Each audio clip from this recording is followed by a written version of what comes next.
It's car con carne. Let's eat in the car. It's car con carne. And now here's the star of our show, James Van Alstyne.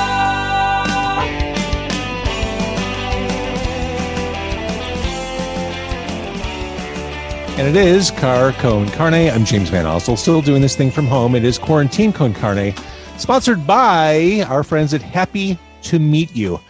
I got sick and tired during this lockdown of going to my local grocery store, getting the meat from there. So I've just turned over to Happy to Meet You. They're Chicago's online butcher shop. They serve the same exact steaks, chops, chicken, sausage that all the local high-end places use. I mean, literally the same stuff. And they deliver it next day. If you're local, get it the next day. The quality, honestly, the best you'll find. And they guarantee you'll be satisfied with what you get. And you will. You can try them out with my help. Use my promo code CARNE, C-A-R-N-E. It's Spanish for meat. Use that to get free local delivery. And I just want to show you real quick. I used them tonight for dinner. I used their hot Italian sausage as the focus of my dish this evening. And I posted a picture of what I ate to the Car Con Carne Instagram. And this is what it looks like. I couldn't wait to the podcast to eat it live on camera. So the hot Italian sausage, steamed it in cast iron skillet, seared it, topped it with mozzarella and a homemade red sauce, threw it in the oven for, 5 minutes at 500 degrees, pulled it out, minced hot giardiniera. That was glorious. That sausage, as good as it gets. Happy to meet you. Happy to MEAT.com. Again, use my promo code CARNE. I wish there was a scratch and sniff card that I could pass on to let people know how good it smells. Speaking of scratch and sniff, it's an auspicious way to start this. Martin Atkins, old friend Martin Atkins, he of Pigface, Public Image Limited, Killing Joke. He's an educator. He's an all-around good guy. He's also one of the busiest men in rock and roll. Lovely to see you again, Martin. Was I just here like a week ago? It seems like it. Time flows so different now. In lockdown during COVID. It was August, I think, when last we spoke, but it seems like it was just a couple weeks ago. Wow. Yeah. Although I feel like I just saw you because I watched the Pigface. And you said really nice things about that. Thank you. I thought the sound was great. And God, I watch you guys and girls. You just have so much fun on stage. I mean, I know it's a production. It is an undertaking to do a Pigface show and tour, but man, just you couldn't possibly look like you're having a better time doing what you do. And I don't know how to say this, but to have never mind the 3 bass players and the 5 drummers. Leanne, it's like jokers to the left of me, jokers to the right. Leanne's behind me. Danny Carey to my left, Bradley Bills from Chant to the right, Randall Blythe from Lamb of God. The first night he came out, picked up a drumstick, ding dong, ding bong bong bong bong. I go, okay, he's into percussion. He played for 2 hours every single night. We just start setting up more and more drums. Then Jesse Hunt comes out with his movable feast of drums. I mean, but to have Jay Lamar, Cam, Just Chris, and Day come out, they're all mentees of Add 2 down at the Haven, 47th and King Drive. When they came out, they start spitting hips, tits, lips, power. I'm like, oh, okay, this is it now, And Andrew Weiss on bass, and Charles Levi, and Mary Biker, and Leslie Rankine, and Enesh, Curse Mackey. Just, ridiculous, really. You failed to mention Prince Among Men, Chris Connolly. Chris Connolly. Who else? There's like 15 other people. Yeah, I was going to say you're only like halfway through the list at this point. It would take the rest of the night to roll off the Pigface roster. But that was great. I've seen a lot of live shows. I paid for a bunch of live shows during this lockdown. Some are hit or miss. This is something that I hope you'll do something with above and beyond that one-off stream, like commemorate it to, I don't know, a DVD or something. It was just that good. It's funny you should say that. I think we're doing something at a drive-in on Friday, the 27th of November. The bunch of people have been doing drive-in stuff out at Bridgeview, where the Fire play. Yeah. And that's cool and all, but there's a drive-in place down in Pilsen. That's where the Music Box did their Music Box of Horrors. Yeah. It's a nice little space. So what I can see in my head, just to let you into my world, is here's the drive-in screen, right? And we're going to set the drones up. So the drones see Pigface on the screen, and then as they rise up, you get the Chicago, home of Pigface, home of industrial music. Here's the skyline. It's like when they cut to the blimp over the gate on Monday Night Football, let's cut to the drone, So yeah, that's coming up sooner than I thought it was going to come up. But yeah. See, I thought we were done with drive-in shows just because we live in Chicago and the weather is going to turn something awful, actually probably tonight. But okay, November 27th it is. Thanksgiving weekend, Black Friday.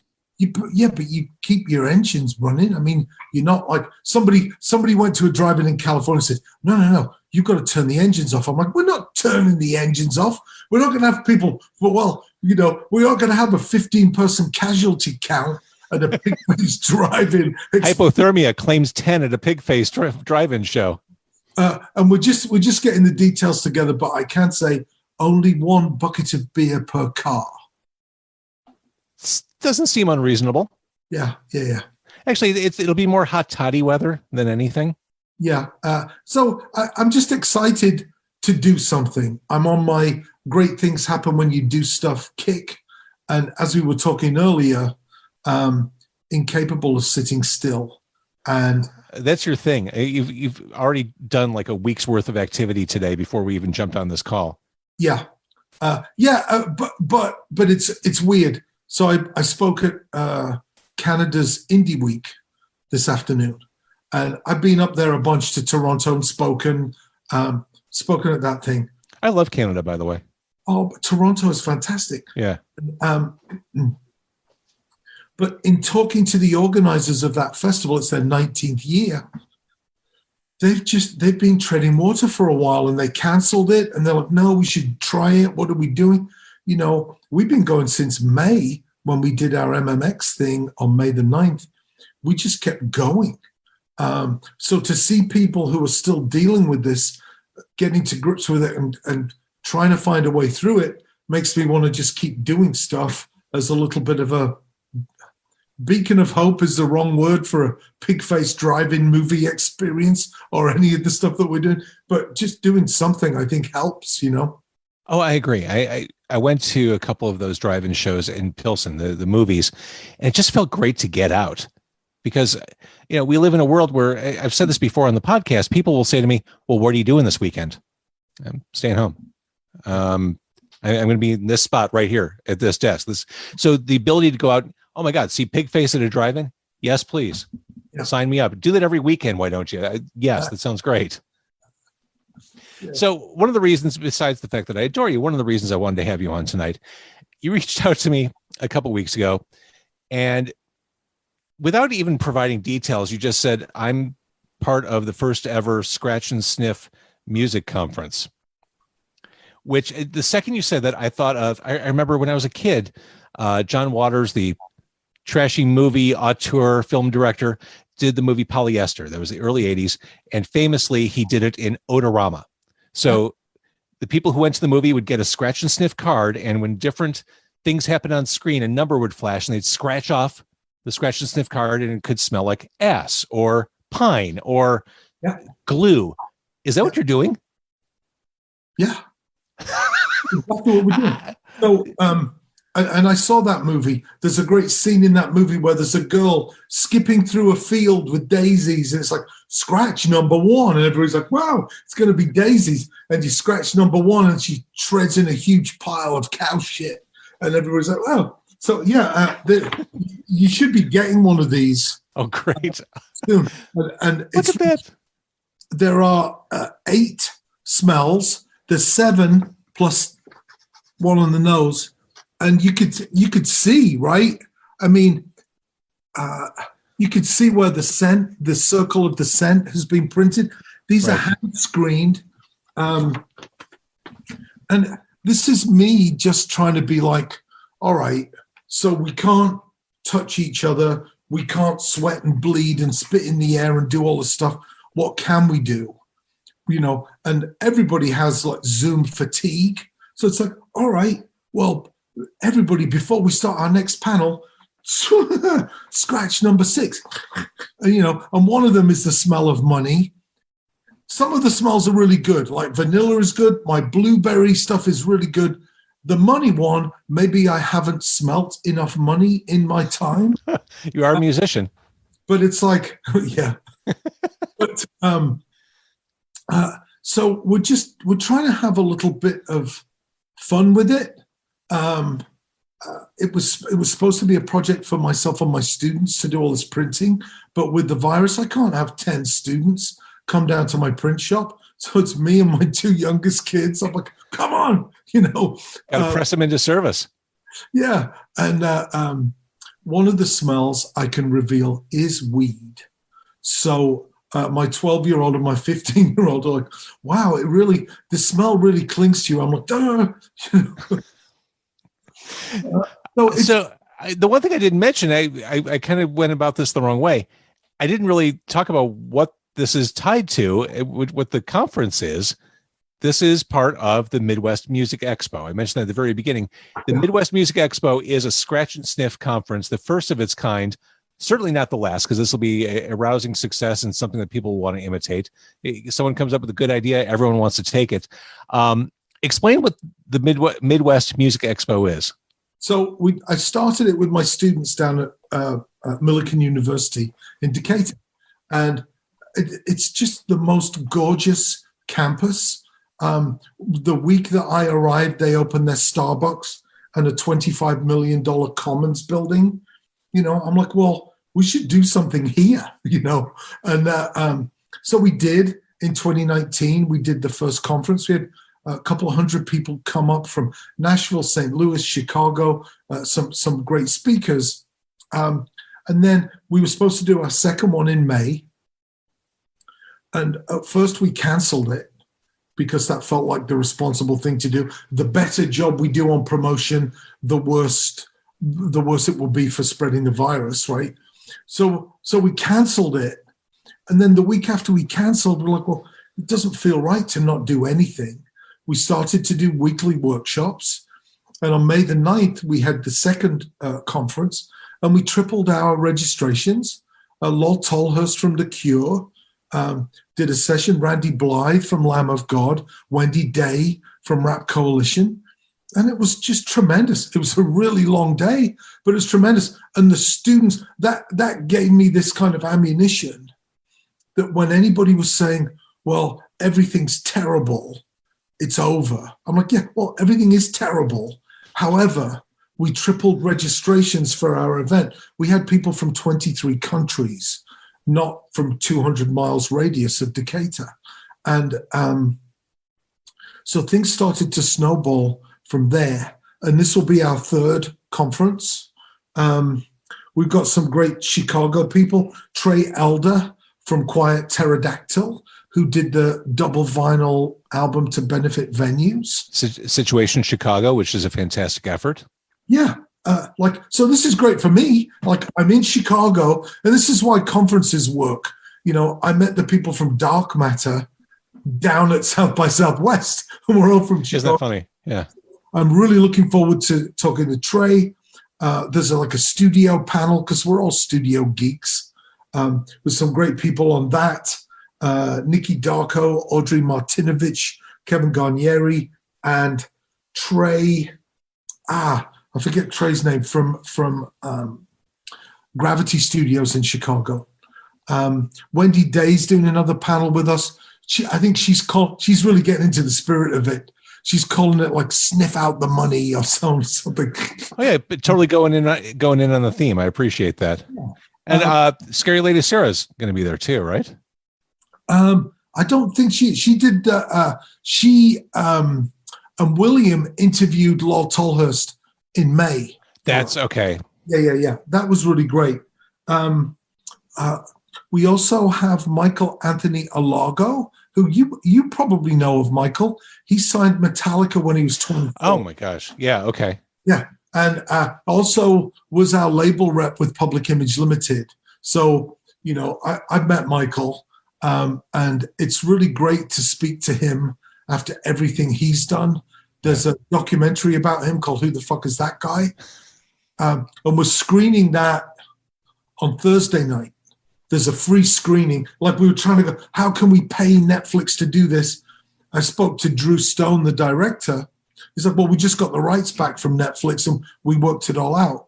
So we're showing the documentary 7:00 on Thursday night. And then Michael and Drew are doing a Q&A afterwards. Then I'm going to speak with him on Saturday as well. I love that stuff. That's so cool. And this is free, right? Yeah, it's all free. Well, I mean, we did some of these cards. We did like donations for. Oh, sorry. That one took you by surprise, didn't it? Oh my God. Well, one of the smells may or may not be burning rubber. So, a little of that goes a long way, is what you're saying. Yeah. And then Add 2 is doing a panel on mentorship. Eddie Sanders is doing a legal team building panel. Galen Lee, Shannon Curtis, and Jamie Hill, and Sandra McDonald, I think it is, from Chill Harmonic, which is the best name for anything ever. They're doing kind of an alternative touring panel. So it's going to be a great day. Saturday's going to be a great day. And it's all free. It's all free. And it's scratch and sniff. And it's scratch and sniff. I mean, you had me at free. You throw in the scratch and sniff, and the high concept is all I need to hear. So who's the target? Like, is this for like early 20s people getting into music, or does this work for musicians of all stripes and ages? I think the advice from the panels is going to be great for people starting off, but also for anybody weathering a pandemic, which is everybody. There's certainly there's a health and wellness HR issues panel. I think most of the panels are going to have that little "what the hell is everybody doing" component. Yeah. But there's also one of the things I like about the people that I know is that they'll give me their time and they'll give some really crazily honest opinions and advice to people who might be considered to be potential competition, right? So that's but the overall thing is aimed at lifting anybody up. Like we had a meeting with the city of Chicago. I don't even know when. I think that was Monday, and a few people on that call were talking about some of the youth that they're working with, like, tough at the best of times and really tough now with the our business slightly in tatters. And so, what a great time for some old British lunatic to come jumping up and down with a scratch and sniff card. This smells of banana. Now let me tell you my story. It's like, well, holy crap. I mean, and that's this other kind of underlying thing is creativity is awesome. Artistic energy and reaching out is really important. I think that's what the arts are kind of about. It's not about like, look at my art.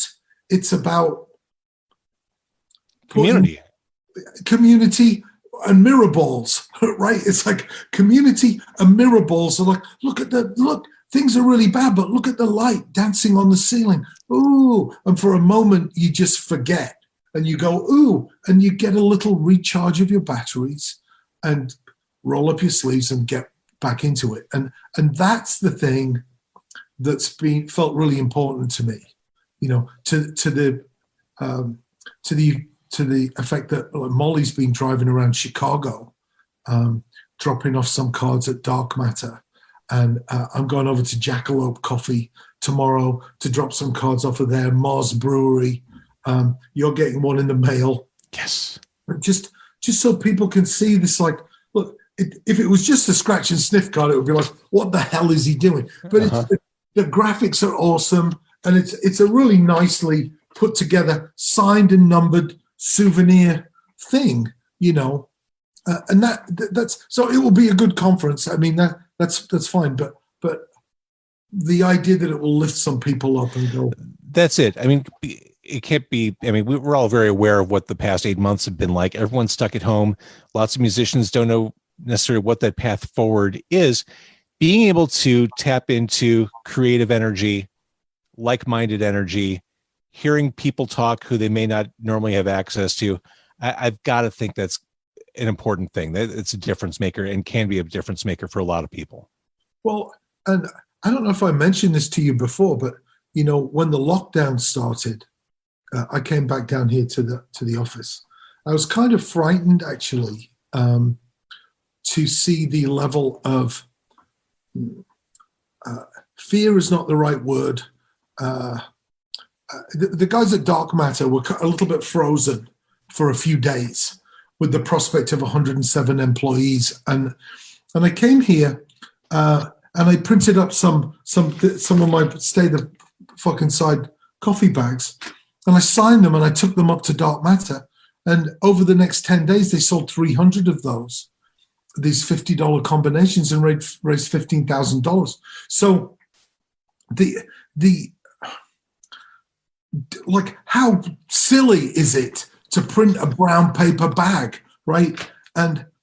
But that's kind of really helped me, and it's helped a lot of other. The reason I'm just telling you that right now is, anybody can do this and screen print some bags or shirts or do some things and help either themselves or other people. And next thing you know, another week's gone by and things are getting a little bit better. Who's killing it? Who's absolutely killing it? Who? Melissa Etheridge. I've not even been aware of what she's been doing. Oh my goodness. So in March, maybe March or April, when the lockdown started, she went straight onto Facebook Live at 3:00, and for the next 57 days did a free event every day, until her son tragically died from some opioid-related complications or something. But then after a little bit, she came back on a new platform and she has 1,000 subscribers now who pay $50 a month, $10 a day or $50 a month for her 5 events a week on Melissa Etheridge TV, whatever she's calling it.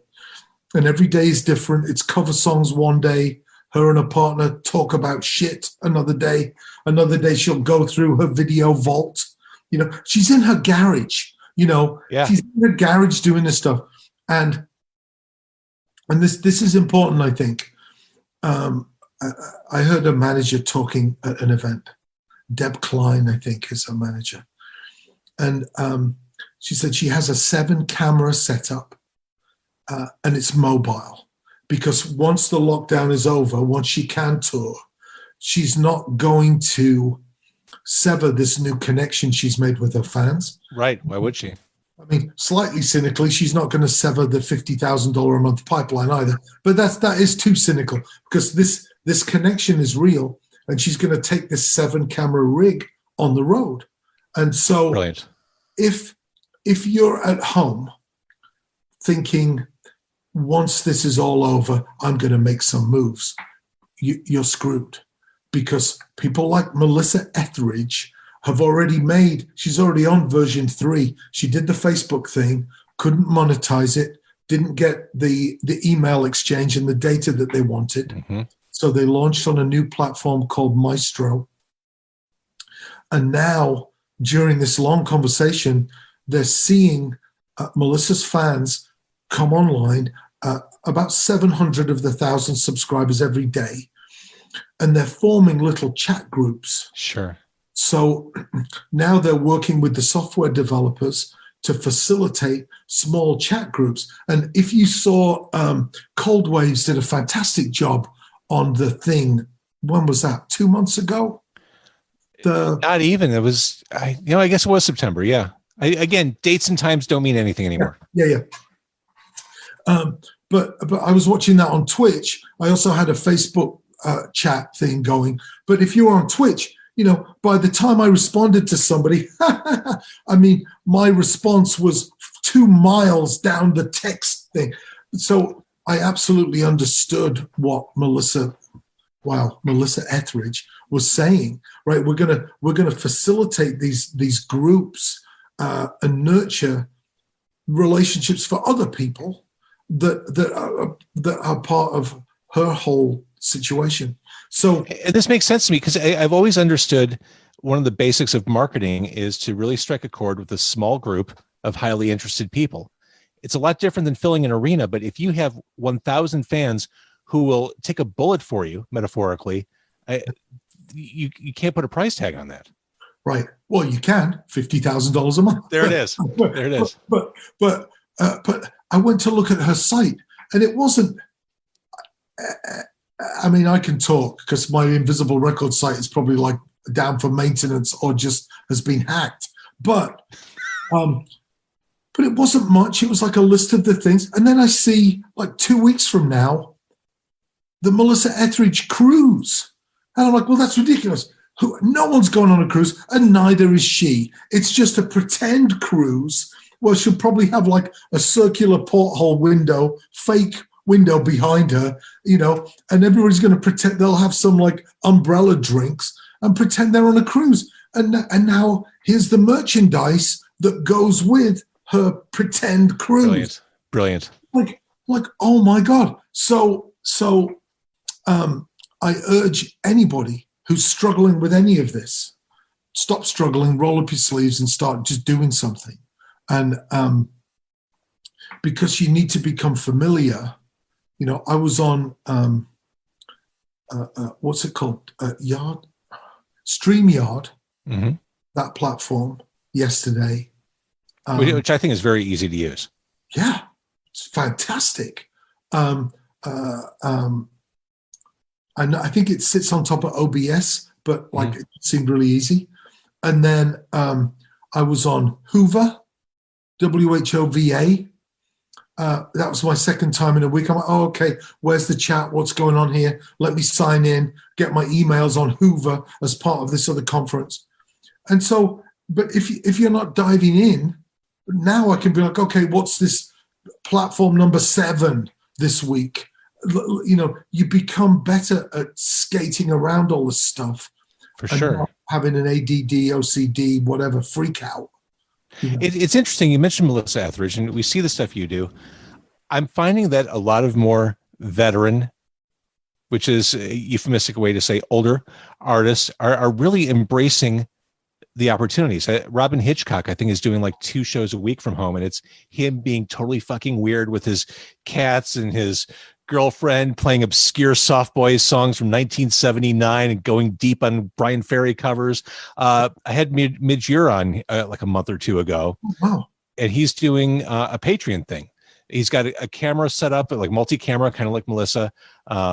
Private performances. He probably doesn't have 1,000 fans like Melissa does, but he has a small core that turn up for all of his private events. And he's got this rig, which, like Melissa Etheridge, he can take out on the road once this veil lifts. And it's just interesting that some of the more veteran artists are really finding a way through this. Well, be it out of necessity, desire, creative urge, whatever, they're doing it. Well, it doesn't seem crazy to me. Like, I was watching TV today, and there's a new pizza thing. I think it's called Pie-tastic or something like that. No, it's called Piestro. I like that even more. Right? And it's basically like, it's this huge, it's like the size of a small car, like a pizza vending machine with a huge window. And you're like, yeah, hey, and you type in your toppings and boop, boop, boop, boop. It throws down all this like impossible to go bad pepperoni, whatever, handfuls of cheese in it, like, fries it under a grill and it comes out the other side. And that was like when I heard about the first drum machine, in 1978, I'm like, oh shit, it's over for me. There's a machine, and actually, guitarists and bass players who love to poke fun at drummers, like, yeah, well, TikTok, Martin. There's a machine for that now. And what shitty drum machines did, and are still doing, is making life difficult for shitty drummers.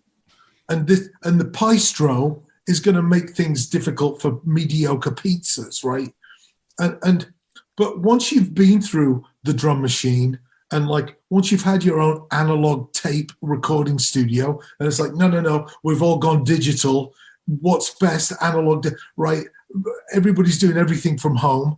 And then it's like vinyl and cassette and 8 tracks, and then it's CDs, and then it's iTunes, then it's streaming, and then Spotify want to have you pay to get exposure. It's like, don't get me started on Spotify. And now, right, once you've been through all the stuff, it's like it's a Tuesday. I mean, it literally is a Tuesday. And so the people who've been through that, the people who've been on the road, and just any artists out there, don't forget that we can't tour right now, but don't forget that experience of walking into a shitty club you thought had been bombed the night before and it just hadn't been cleaned yet, with the monitors that don't work, the bathroom that doesn't work, the microphones that give you electric shocks, the front of house where all the 18s are blown, and you work through, and where you can't, the stage is too low for all of your scenery, and you just make it work. And so you've got all these veterans who just used to rolling up their sleeves and making it work. And rather than disappoint an audience in Toledo on a Tuesday night, they just make the best of it. And I think that's one of the reasons I love teaching music business stuff, because it works everywhere else. And that was my next question. I mean, you've accomplished plenty as a musician throughout your career, and you spent so much of your time and energy focused on bringing up this next generation of musicians as an educator. Where does that come from? Is education in your blood? Was it something that you were interested in had you not gone into music? Or is this something you feel is like some kind of karmic responsibility as someone who's advanced to a certain level that you need to give it back? Yeah, no.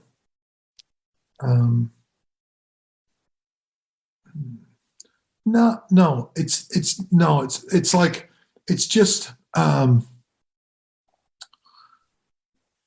if we did a thing, you might have heard of the Pomplamoose tour fiasco, where they played to 1,100 people in San Francisco. They did 24 shows and they lost $12,000. Well, I pulled that tour up. I do free touring classes on a Monday night and a Saturday morning, in my spare time. And we give everybody my books for free as well. Like, how can you not, right? But I went through the budget. I did some cost projections. And I made them an extra $211,000.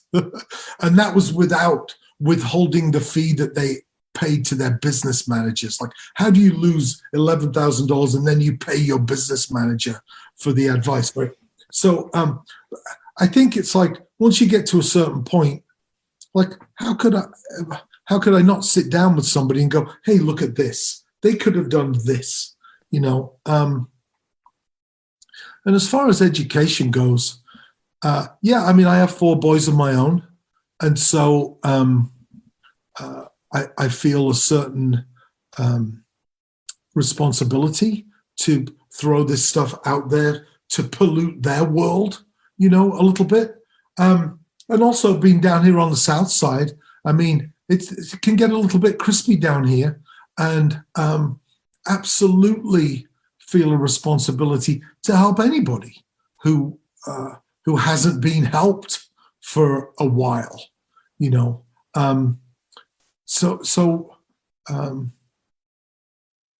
So we're exhausted. Yeah, I think people on the outside might look at this like, why is he spending so much time with musicians or trying to help? I'm a big believer in sharing whatever knowledge you have. It elevates the industry you're in, the field you're in, the arts you create, if there are more people delivering better examples of it. I'm by no means an expert at podcasting, but I'm absolutely thrilled to share what I know with someone who's interested in doing it. because it can be a little muddy trying to navigate through it. Like the more the merrier. Let's all better ourselves at the same time. I had a moment, definitely 12 years ago, before Tour Smart came out. Somebody just said to me, "Really? You're putting that in a book and you're selling it?" And I'm like, yeah, isn't it great? They're like, well, that will be the last consulting job you ever get. And I'm like, I didn't have any consulting jobs anyway. And I'm like, what? And I actually stopped for a minute. I'm like, whoa, is that? And I'm like, oh, fuck it, And what I didn't realize was by sharing that. I mean, I've been to more places speaking than I have been drumming, and I've been to a lot of places drumming. Mm-hmm. And there are all these other things that I didn't realize would happen after the book. More teaching opportunities, more speaking opportunities, and exposure to a bunch of other things. People who have mentored me, they see me doing my thing. And so, there's still people around from a generation above me who are very happy to mentor me and throw some advice, So, I don't want to be sitting here like I'm not, I'm an entrepreneur, but I think there's very clearly a time where I've got no interest in selling my books. I'm like, sign up for my classes. Like, yes, sign up for my classes, but they're free. And here's a book, because it's like, and that comes from music, right? If you've ever played on an album or a single that someone said to you, "You got me through a really bad breakup," or this, my dad died, or something happened, and your music got me through that period in my life, then how can you not strive to stoke those fires during a fucking global pandemic? Right? If you've got some time on your hands and you want a 650-page book that says fuck a lot, be my guest. Yeah. You said something in there about a song that got someone through a bad time, and as you were saying that, I flashed back to Trent Reznor's acceptance speech for the Rock and Roll Hall of Fame this weekend. He said something very similar as he accepted his award. How do you feel about Nine Inch Nails getting inducted this past weekend? Makes me feel old. It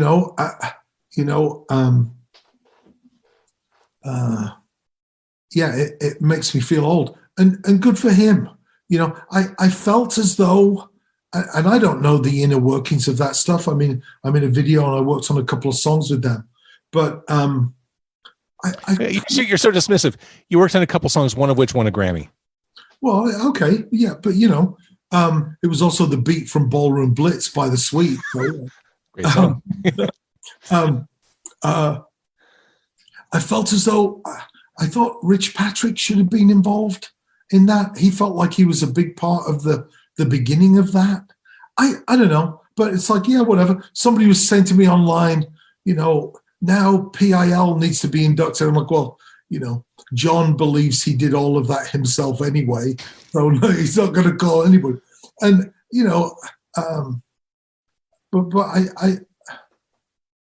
is Melissa Etheridge inducted? Because she should be as well.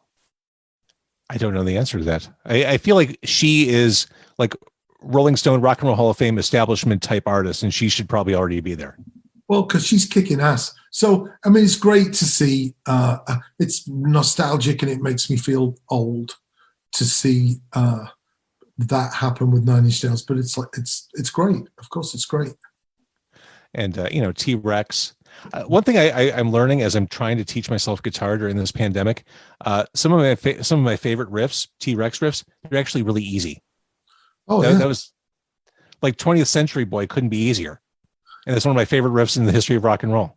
I used to sit in front of the TV and watch T-Rex, Sweet, Slade, Mud, Bay City Rollers. And, I spoke on Sunday at an event in Manchester called Louder Than Words. And Don Powell, the drummer from Slade, was one of the speakers. And I was just like, yeah, If 10-year-old, we're still 7,000 miles apart, but it felt really great to be on a web ad with Don Powell from Slade. Yeah, that was really good. And we are getting a little bit off topic. This weekend is the Midwest Music Expo. It is scratch and sniff. It is also free. And the people who you have talking this year, fantastic.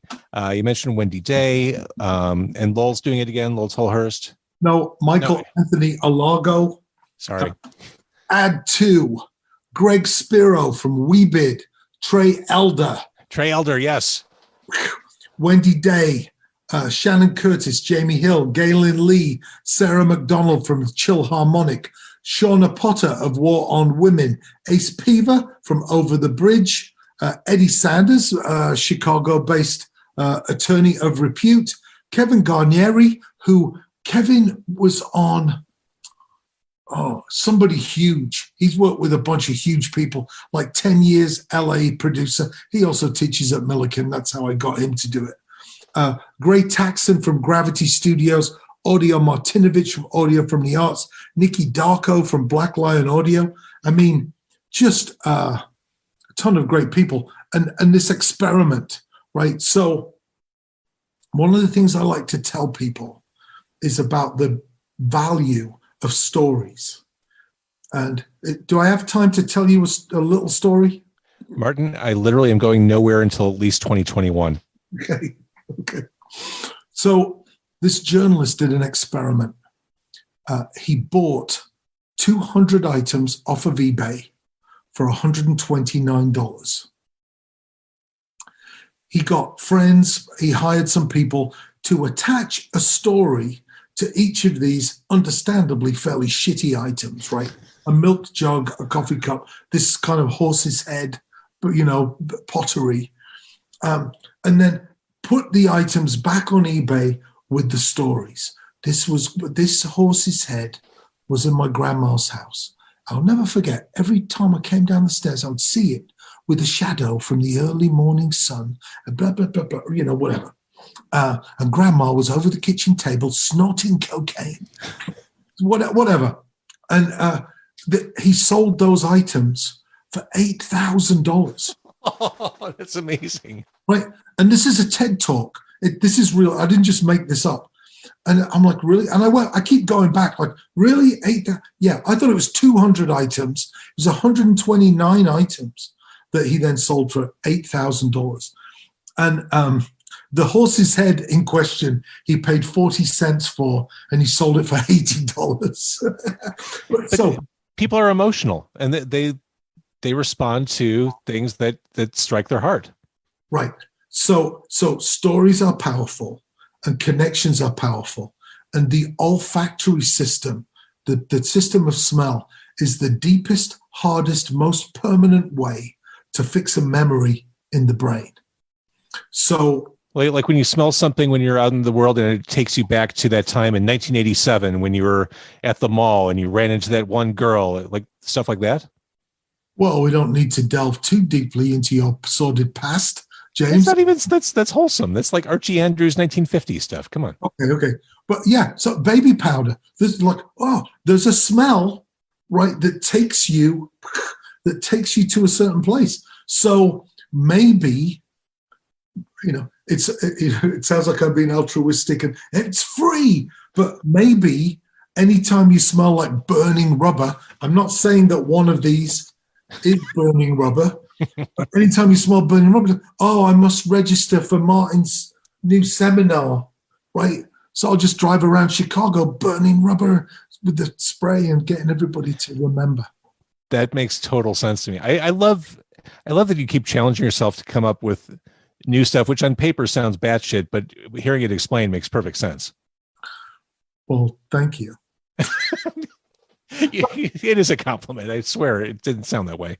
But also, one of the, I throw blueberry muffins at the end of every lecture I've done for 15 years. And the reason I do that is my journey with Scratch and Sniff started a long time ago. I did blueberry scratch and sniff on a white vinyl 7-inch for a Chicago band called The Countdown. They were signed to my label for a while. And so I somehow missed this. That's brilliant. Okay, I'll give you one. And so what I would do, like 10 years ago when I would speak, everybody was just freaking out. We can't give music away. Just wait a few years. Everyone. Yeah. There's no piracy anymore. It's just called Spotify. But You swore you wouldn't go there. no. So I would hand these 7-inch singles out to everybody in the audience and go, right, so wow. And they would scratch and, oh my God, it's Blueberries. I'm like, wow, I just handed out a few of those. So I just completely disrupted my ability to make any money. They're like, yeah, you did. This guy's an idiot. I'm like, but did everybody smell the blueberry? And everybody's like, yeah. I'm like, well, does anybody feel like a blueberry muffin? And people are like, oh, fuck. People would have killed some for a blue. So then I start dangling these blueberry muffins and people start reaching in their pockets. That I've got to have a blueberry muffin. And then I throw the muffins at people. And then, of course, people go mad for a while eating muffins and then realize I've sabotaged another revenue stream. And then I'm like, okay, does anybody want a glass of milk? Like, we could just keep going, right? So everything is fluid. And you could just keep challenging yourself. Like, here's the thing you used to sell, give it away. And what opportunity does that create? You know, maybe the milk's free, but it's in a souvenir, specially embossed plastic cup. You know, I don't know, you know, maybe I don't know, but it's more of a thing than no thing. And certainly the smell of blueberries, the existence of blueberries, people joke about that all the time with my lectures now. So maybe if people smell blueberries, they go and buy one of my books. I don't know. I do like this approach that you've been talking about this whole time. It is to look at things from a non-traditional perspective. I think people have a very fixed concept of how to get from where they are now to that next marker along the way. But the truth is, it's not a direct path, and it zigzags and it goes in circles and in unforeseen directions. And you have to be able to train your mind to figure out what those tangents are, because those are the ones that I think really are rewarding. I've got such a great story for you. There's no straight line from A to B, and I've accumulated a few of those stories. But if I was to ask you or anybody tuning in, how do you get to be on the floor of the New York City Stock Exchange as a trader, right? So you can map out in your head that path. Well, I guess you've got to go to school. You've got to do this and do this. You've got to sit this exam and do, right? And there's that path. Nothing ever happens like that, ever. So I was talking to this guy last week. My friend Ted Cohen introduced us. And he was a Wall Street trader. And I said to him, how did that happen? How did that happen? He's like, well, it's very interesting. It's not what you might think. I'm like, oh, tell me. I said, well, we had this very young female dog, and our neighbor had quite an aggressive male dog. And that male dog impregnated our very young female dog. And she was too young to have a litter. So she had to have a procedure to get rid of the puppies, you know. It was just really traumatic and horrible and distressing for everybody. And at the end of this horrifying 2 weeks, the next door neighbor said to this guy's mom, God, is there anything I could ever do to make it up to you? And she's like, yeah, get my son a job. I'm like, yeah. I'm like, so that's how things happen, right? And I think any smart people listening, which is everybody's smart, right? They'll immediately try and start strategizing what to do. Martin's right. Don't fucking strategize anything. Print a brown paper bag. Do the equivalent of something like that doesn't cost much, it's okay if it takes a bunch of energy and time, because we all have that, right? Most of us do, I think. It's good to get rid of some energy.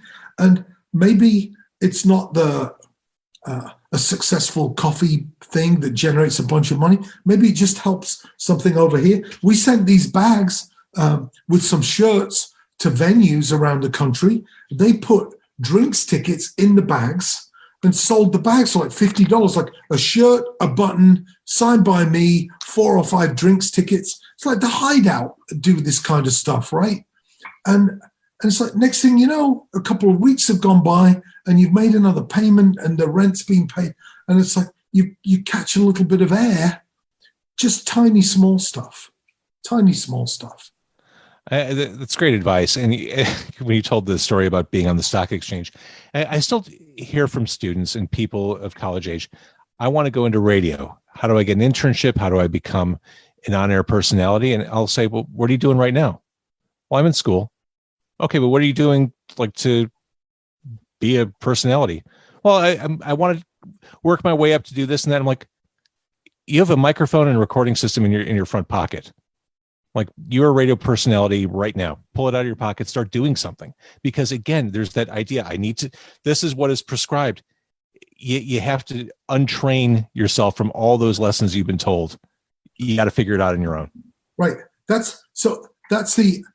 I always ask everybody that I talk to at any of these events, all right, this and that, how did you get your start? How did it all happen? And I know Michael Alago, who's doing the subject of this documentary on Thursday.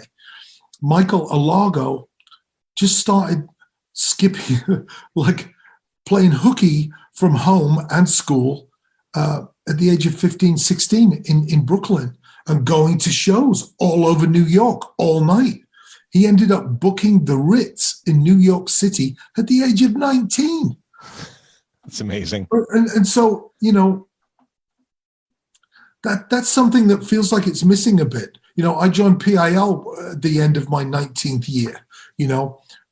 By the time, I was in and out of PiL in 5 years. By the time I was 24, I was doing something else. And I see lots of people waiting and waiting and waiting. And you lose the ability to sleep on floors and have a different risk assessment, of your own personal comfort. I think the guy who worked on, was it Bruce Springsteen's album or somebody, like slept underneath the console at the studio? I think it would be great to look at 100 people who got somewhere and find out how they did it, because it's not the way you think.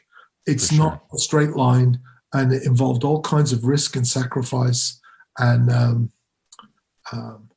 risk and sacrifice that I think a bunch of people would have problems with today. When I joined Killing Joke, I'd filed for resident alien status in the US, because I'd been here for 4 years at that point. And I was on a multiple entry H-1 visa, courtesy of Warner Brothers with PiL. And so I did all my FBI stuff, the fingerprints, all this stuff. But I was told if I got on a plane to go and audition, it wasn't an audition. They're like, come and join our band. But if it had gone wrong, it wouldn't have lasted very long. But I knew getting on that plane that if things didn't work out, I could have been in England for 2 years while the FBI, Scotland Yard, they do all these checks as a matter of course, And I see caution, maybe rightly, but I see a lot of caution from kids these days. And Richard Branson said, leap before you look. Yeah, that's it. A bit more of that, I want to read a couple comments before we wrap. Let's see. Tom says, hell yeah, go Martin. Molly would like to remind us about what's happening this weekend, which is to say the Midwest Music Expo. It is free, and you can sign up for that. And amazing morning and afternoon of learning. Let's see. People are excited about Trey Elder. Natalie's excited about Dark Matter Coffee. We all are. Let's see. Christian, I don't know what specifically he was referring to. He said, well stated. That could apply to anything Martin said tonight. Oh, thanks. Rob is excited about Scratch and Sniff. So say we all. Clarissa says, Martin, you rock. Could listen to you all day. Well, thank you, Clarissa. Let's see. Oh, who is the producer? You're trying to figure out his credentials. Mason says he produced for Mariah Carey. He's one of your panelists on Saturday. Kevin Garneri. Mariah Carey. Holy shit. He also did maybe more in our ballpark. He worked with the Mescaleros. Who's the guy from The Clash? Joe Strummer. Joe Strummer. Yeah. He played me some multi-tracks of that stuff. Yeah. I love the Mescalero stuff. Yeah. Kevin is like, I mean, he's really, top flight stuff. Yeah. Hey, can I just tell you something? Yes. So I got this thing, Gathwidis, great things happen when you do stuff. That's my acronym. Nothing happens when you don't. But yeah, it's crazy to do a Scratch and Sniff event. But for me to be on a speakerphone with Michael Alago, and if you know him, you'll know him after watching the documentary on Thursday, but I'm like, we're doing a Scratch and Sniff. And he's like, what? And I'm like, maybe there's a Metallica video, where there's a wheel spinning. We could do like a burnt rubber thing that would be kind of shocking to the nose. He's like, no, I want the smell of sweaty boys in a mosh pit. Or failing that, a jock strap. And I'm like, okay, then, so then I'm on the phone to the scent company. Hello. Do you have anything like a sweaty, salty jock strappy? And, they sent me like 15 sampler cards. Go from like onion to garlic to cheese, basically. Just very disappointing. Michael got really upset with me, so I'm like, this is fantastic. Just like the stockbroker story, like who's had an argument with Michael Alago about failing to deliver the smell of sweaty boys? Like me, I have. That is definitely some John Waters level shit there. Yeah. And of course, as you said, the whole thing is absolutely inspired by John Waters. But when you said other people will copy this, go ahead, because it's a fucking nightmare. Printing 8 different scents on a car. Are you kidding? Like, yeah, go ahead and copy this idea. Good. Yeah.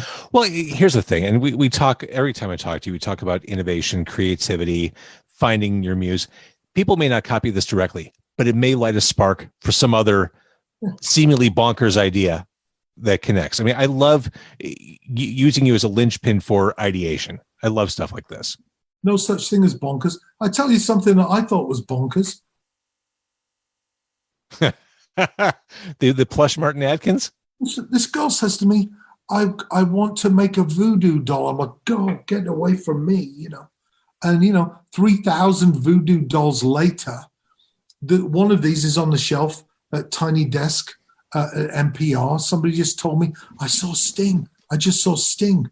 And you're in the background. Wu-Tang Clan on NPR, and I'm in the background. There's no such thing as crazy. Here, this is my artist rendering of the Martin Atkins voodoo doll. For people who are just listening, I have a chalkboard behind me whenever I do the video recording, and I write down the episode number of Car Con Carne. It's just in the background, just as a subtle reminder, especially to me when the show's over and I've got to start writing up what the show's about. For this episode, I just drew Martin Atkins, or the plush version of him. Yeah. Best I could do on a chalkboard. No, it's fine. It's absolutely spot on. Thank you. I'm surprised you didn't get like Facebook recognition on that. That's right. I trigger some kind of algorithm just by posting that. All right, Martin Atkins, you've had a busy day. You've, as always, you're incredibly generous with your time. The Midwest Music Expo, where are people going to sign up for this? Oh my goodness. Is Molly there with a link? Well, if you're watching on Facebook, the link is all over the chat. So that's a good place to look. In fact, if you're listening to this after the fact, Car Con Carne's Facebook in the chat with Martin, tons of links. But if you Google Midwest Music Expo, I mean, we all know how to navigate the internet. Follow We can me get on there. Twitter, MartinEeeen. You could go to martinatkins.com. All the Midwest Music Expo is there. Plus, you grab a free book while you're there. The information's all over the place. It's free to register for Thursday night and for all day Saturday. I love it. All right. Thank you, everybody, for watching on Facebook. Much appreciated. Thank you, of course, for listening and for watching on YouTube.